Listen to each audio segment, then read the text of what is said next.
Čau, doufám, že se máte nejlíp. Chtěl jsem vás přivítat u mého nového YouTubeového videa a říct vám, proč tvořím content na sociálních sítích.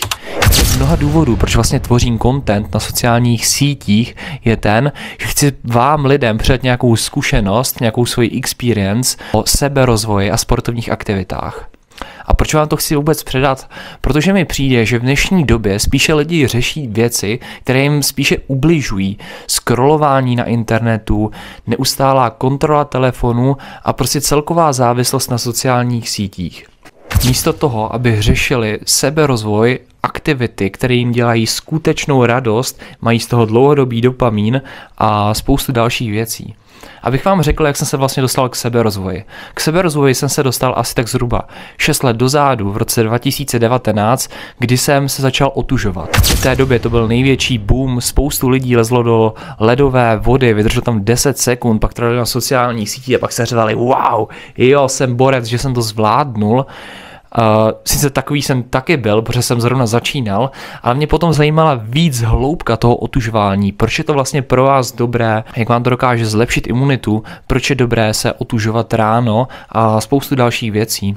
Potom jsem narazil na člověka, který se jmenuje Wim Hof a Wim Hof je vlastně takový člověk, který, dá se říct, propagoval otužování i svoji potom dýchací metodu, ale o tom někde až později.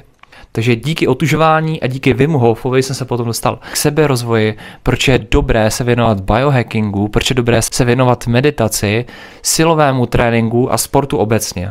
Tím pádem mě napadlo tvořit content potom na Instagramu ve formě Reels, to byl, dá se říct, takový motivační Reelska, ale nějakým způsobem jsem si řekl, že už to chce změnu a že přejdu sem na platformu YouTube, kde bych pro vás chtěl tvořit content ohledně seberozvoje, sportovních aktivit, biohackingu a spoustu dalších věcí. Takže pokud by vás to zajímalo, tak mi určitě tady dejte like, dejte mi odběr a napište mi nějaký srozumitelný komentář. Mě to neskutečně nakopne a budu chtít určitě pro vás tvořit nějaký obsah ohledně těchto věcí. Jen abych nemluvil o tom seberozvoji a co chci pro vás tvořit, tak jsem si pro vás připravil jedno takové téma, o kterém jsem chtěl dneska mluvit. A to téma se jmenuje Action Taker. Action Taker je taková vlastnost, kterou vám velice doporučuju, protože Action Taker je taková vlastnost, že vezmete akci do svých rukou a začnete konat. Takže ať už děláš jakýkoliv sport, jakoukoliv věc, kterou už chtěl hrozně dlouho dělat, ale pořád ji odkládáš a nevěnuješ tomu absolutně čas, tak je teď zrovna pravý moment, abys vzal tu akci do svých rukou a šel dopředu, protože nikdy nebude ideální čas na to, abys začal. Ideální čas je zrovna teď, přítomný okamžik. Takže vem tu akci do svých rukou, běž si zacvičit, běž si zaběhat, dej si klidně meditaci, nebo splň si prostě tu věc, kterou jsi chtěl vždycky dokázat, nebo postupnými kroky se k ní dopracuj a věřím ti, že pro tebe to bude velice přínosné, dodá ti to sebevědomí, budeš si víc jistější a budeš si víc věřit. Když to vemu na sebe, tak já se teď zrovna třeba věnuji boxu.